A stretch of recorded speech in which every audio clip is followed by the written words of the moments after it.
Hello, Mark Frisco here with the Mark Frisco team of Century 21 New Millennium, your local real estate expert, here to give you the real estate statistics and insights for Charles County for March of 2021. So let's dive right in with new listings. 344 new listings in the month of March in 2021. Last year, March of 2020, we only had 339. So up 5 total listings, which is only 1.5%, just a very minuscule difference. However, when you compare that to February of this year, February of 2021, we are up 49.6%. Only 230 properties were listed in February. Moving on to properties that are under contract, we have 29.8% increase versus February. In February, there were 242 properties placed under contract. In March, there were 314. And the number is the exact same as last year. 314 contracts that last year in March, 314 contracts this year in March, which that's pretty insane that number is the exact same.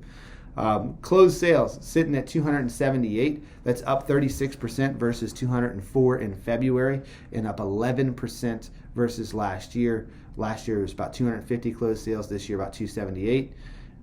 Inventory currently sitting at 165 active listings.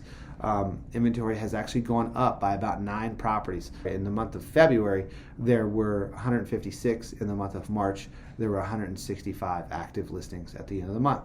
Median sold price sitting at $352,750.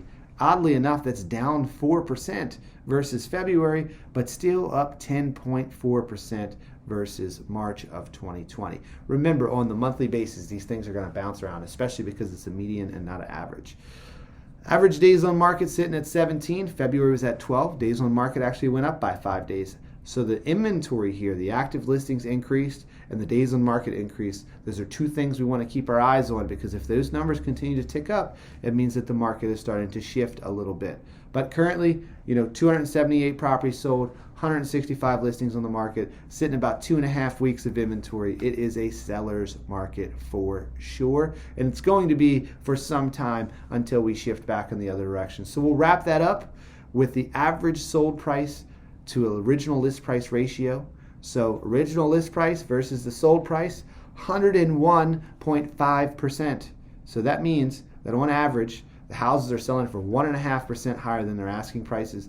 And I venture to say that number is higher than what is actually reflected here, because a lot of agents will inflate their list price to match the actual contract price. So when it closes out, it'll close out at 100%. In addition to that, versus February was at 101.7. So that trend actually went down a little bit by 0.2%. So again, this could be an indicator that the market is starting to shift a little bit. We got to keep our eyes on the inventory, and that'll tell us everything we know. So I am your local real estate expert. So do not forget, if you need any help at all, either buying or selling or commercial or leasing, whatever, you can reach me at the number below.